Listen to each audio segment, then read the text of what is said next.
Welcome students, guide pharma line में आप सभी का स्वागत है। आज के इस वीडियो में हम डी फार्मा सेकेंड ईयर के सब्जेक्ट फार्माकोथेरेपेटिक्स में चैप्टर नंबर 2 के टॉपिक एंजाइना के बारे में बात करेंगे। आज के इस वीडियो में हम जानेंगे कि एंजाइना कैसे होता है, एंजाइना कितने प्रकार का होता है, एंजाइना के क्या साइन एंड सिम्टम्स है और एंजाइना का होने का खतरा किन लोगों में ज़्यादा होता है। तो चलिए स्टार्ट करते हैं। सबसे पहले हम ये देख लेते हैं एंजाइना की डेफिनेशन क्या है। तो एंजाइना क्या है? एंजाइना एक मेडिकल कंडीशन होती है जिसमें आपके चेस्ट एरिया में पेन होता है। चेस्ट एरिया में पेन होता है और ये पेन क्यों होता है? ये पेन होता है इसलिए जब आपके जो मायोकार्डियम है यानी जो हार्ट होता है उसमें जो ऑक्सीजन की डिमांड और सप्लाई में डिफरेंस आ जाए। मतलब क्या है, आपके हार्ट को जितना ऑक्सीजन चाहिए उसको उतना ऑक्सीजन ना मिल पाए, आपके हार्ट को ऑक्सीजन ज़्यादा चाहिए पर वो आपको ना मिल पाए, तो उस कंडीशन को हम इम्बैलेंस बोलेंगे।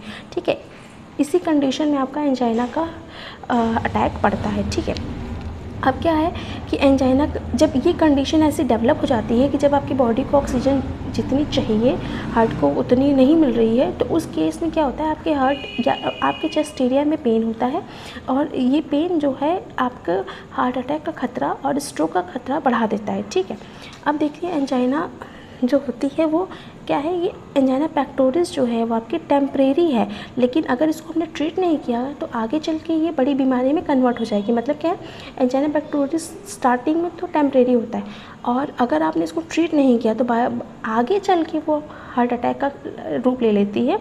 उसके पहले आप उसको अगर ट्रीट कर देते हो तो आप इस चीज़ से बच सकते हो। ठीक है, अब देखिए एंजाइना कितने तरीके का होता है। एंजाइना 3 तरीके का होता है। पहला है क्लासिकल एंजाइना जिसको हम स्टेबल एंजाइना बोलते हैं, दूसरा है अनस्टेबल एंजाइना, तीसरा है वेरिएंट या फिर प्रिजमेंटल सिंड्रोम।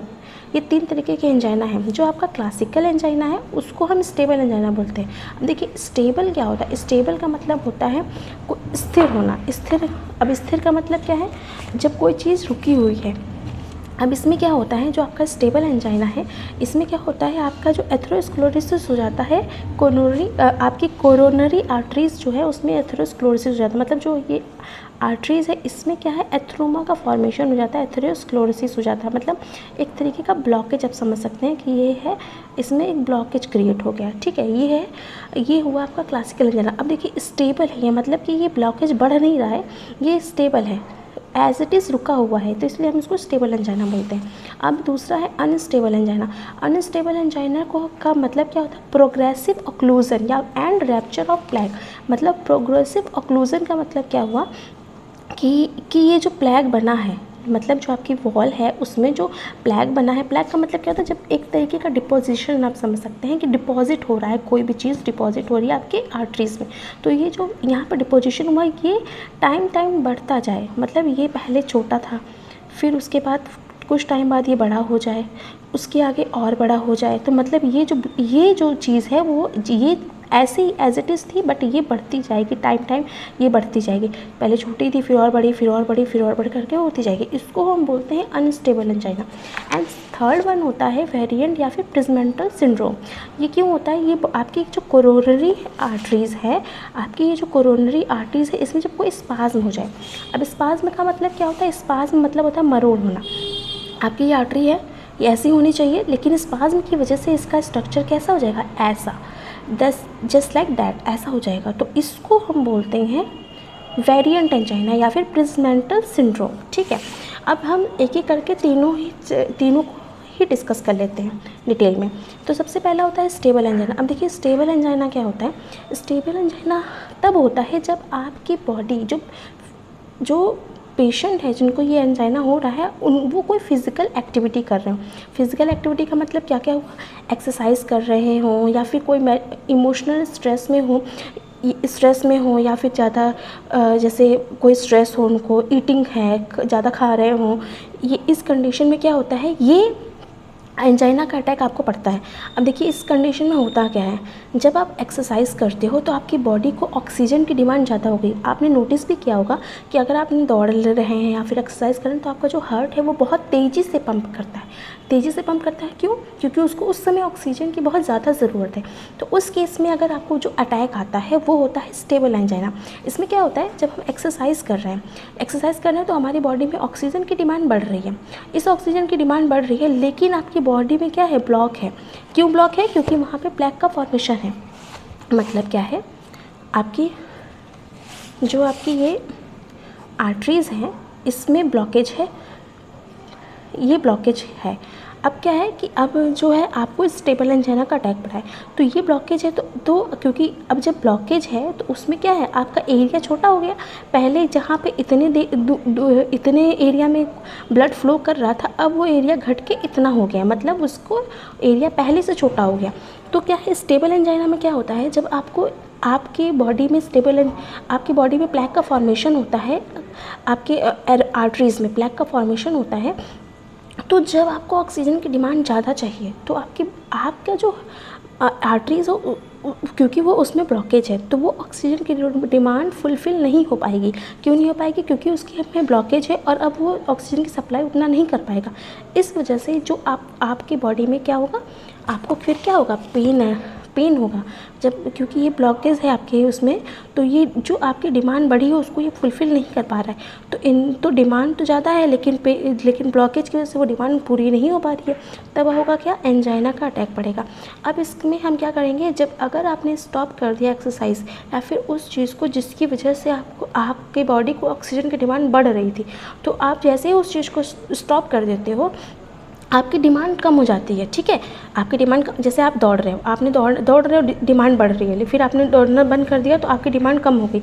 जब डिमांड कम हो गई तो सप्लाई और डिमांड है वो बैलेंस हो जाएगा, फिर आपका जो ये अटैक है वो क्या हो जाएगा, स्टॉप हो जाएगा। ठीक है, नेक्स्ट स्टेबल एंजाइना के बाद है दूसरा अनस्टेबल एंजाइना। अच्छा, स्टेबल एंजाइना क्या होता है, जब आप रेस्ट करते हो तो ये स्टेबल एंजाइना रिजॉल्व हो जाता है। ठीक है, अब नेक्स्ट है हमारा अनस्टेबल एंजाइना। अनस्टेबल एंजाइना में क्या होता है, ये क्यों होता है, ये इसमें क्या हो, मोस्टली तब होता है जब आपकी बॉडी का जो ये प्लेग है वो इसको हम क्या बोले, प्रोग्रेसिव इंक्रीज़ हो रहा है। जब ये प्रोग्रेसिव इंक्रीज़ हो रहा है तो एक टाइम के बाद वो रैप्चर हो जाता है। जब रैप्चर हो जाएगा तो प्लेटलेट को अट्रैक्ट करेगा।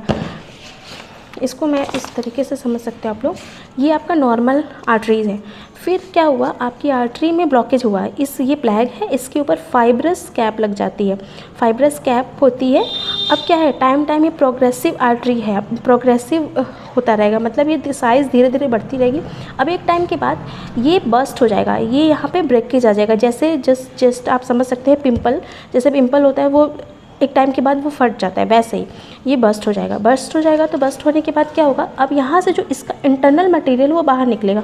जब बाहर निकलेगा तो उसमें क्या होगा, आपका जो ये यहाँ पे प्लेटलेट का एडहेशन होगा। प्लेटलेट यहाँ पे आके इकट्ठा होने लगेंगी और प्लेटलेट और आके इकट्ठा होने लगेंगी। प्लेटलेट यहाँ पे आके एडहियर होने लगेंगी और बाकी और भी प्लेटलेट आके एडहियर होने लगेगी, यानी प्लेटलेट का एग्रीगेशन होने लगेगा। फिर यहाँ पे फाइब्रिनोजन प्रोटीन आएगी और यहाँ पे एक जालनुमा संरचना या फिर इसको क्या करेंगे, बॉन्ड बना लेगी। बॉन्ड बनाने की वजह से ये धीरे धीरे ये चीज़ जो है कवर होती जाएगी और अंत में जाके ये पूरी कवर हो जाएगी। पूरा मतलब ये आप समझिए, आपका जो आपकी वेन थी पूरी की पूरी ब्लॉक हो गई। पहले वो इतनी थी, फिर बस्ट होने के बाद धीरे धीरे बढ़ती रही। फिर आपका जो है प्रोथ्रोम्बिन, आपका जो फाइब्रिनोजन है वो आया और इसने जो है प्लेटलेट के साथ बॉन्ड बना के इसको पूरा का पूरा बंद कर दिया। अब आपकी जो वेन, आपकी जो आर्टरी है उसमें क्या है, ब्लड सप्लाई होने की जगह नहीं है, वो ब्लॉक हो चुका है। जब वो ब्लॉक हो गया तब क्या होगा, तब आपको पेन होगा। किसका, एंजाइना का पेन होगा। वो किस तरीके का एंजाइना होगा, वो अनस्टेबल एंजाइना होगा।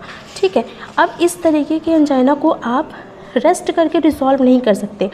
ठीक है, तो इस तरीके, जैसे हम फर्स्ट एंजाइना में क्या कर रहे थे, हम रेस्ट कर रहे थे तो हमारा जो पेन था वो रिकवर हो जाता था। लेकिन इस तरीके के एंजाइना को आप रेस्ट करने के बाद भी ये रिजॉल्व नहीं होता है और ये जो है तभी पेन बना रहता है। थर्ड है आपका वेरिएंट एंजाइना। वेरिएंट एंजाइना क्या होता है, जब आपकी, जैसे कि इस वेरिएंट एंजाइना को हम और क्या बोलते हैं, प्रिजमेंटल एंजाइना बोलते हैं। इसमें क्या होता है, एक तरीके का स्पाज्म होता है। जैसे आपकी नॉर्मल आर्टरीज़ ऐसी है, स्पाज्म का मतलब होता है मरोड़ होना, तो आपकी आर्टरीज़ में मरोड़ होगी, मतलब क्या है, अब ये आर्टरीज़ का स्ट्रक्चर क्या है, कुछ चेंज हो जाएगा, यानी अब ये स्ट्रक्चर कुछ ऐसा हो जाएगा। इसकी वजह से क्या है, इसकी वजह से आपको एक चेस्ट में पेन होगा, जिसको हम बोलेंगे वेरिएंट एंजाइना। ठीक है, अब तीनों एंजाइना के टाइप्स आपको समझ में आ गए होंगे। अब है कॉजेज़ एंड डेवलपमेंट, कैसे होता है एंजाइना, कैसे हो रहा है ये। तो सबसे पहला है कैड यानी कोरोनरी आर्टरी डिजीज़। जब आपकी जो कोरोनरी आर्टरी है उसमें कोई प्रॉब्लम है तो आपको एंजाइना का अटैक आ सकता है।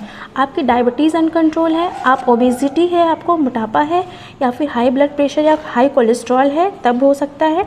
अगर आप स्ट्रेस ज़्यादा ले रहे हैं, या फिर अल्कोहल का कंजम्पशन ज़्यादा कर रहे हैं, या फिर स्मोकिंग कर रहे हैं, या फिर बहुत सर्दी या बहुत गर्म इलाके में रह रहे हैं, तो आपको एंजाइना का पेन होने का खतरा बढ़ जाता है। ठीक है, अब इसके साइन एंड सिम्टम्स क्या हैं। साइन एंड सिम्टम्स में क्या है, सबसे पहले तो हमने बताया है कि इसमें चेस्ट पेन होता है, तो इसमें चेस्ट पेन सबसे पहले होगा। चेस्ट में पेन होगा, लेकिन वो चेस्ट पेन कैसा होगा, आपके जो लेफ़्ट हैंड साइड के हैंड से लेकर के नेक से लेकर के टीथ तक जाएगा। ठीक है, वो रेडिएट होता है वो पेन, कहाँ से, neck, jaw, arm, back and teeth. मतलब आपका लेफ्ट हैंड साइड का पूरा एरिया जो हर्ट के साइड होता है उसमें ये पेन होगा। ठीक है, उसके बाद आपको फटीक होगा, यानी आपको क्या लगेगा, थकावट लगेगी। डिजीनेस यानी कि चक्कर आएगा, एंग्जाइटी, घबराहट होगी, नाउजिया, वोमिटिंग लगेगा, एबनॉर्मल स्वेटिंग होगी और ब्रीदिंग प्रॉब्लम होगी। ठीक है, अब आज के ये इस टॉपिक का ये कवर हो गया है। नेक्स्ट के वीडियो में हम देखेंगे कि हम इसका कैसे हम इसका ट्रीटमेंट कर सकते हैं क्लिनिकली एंड नॉन क्लिनिकली। ठीक है, थैंक यू।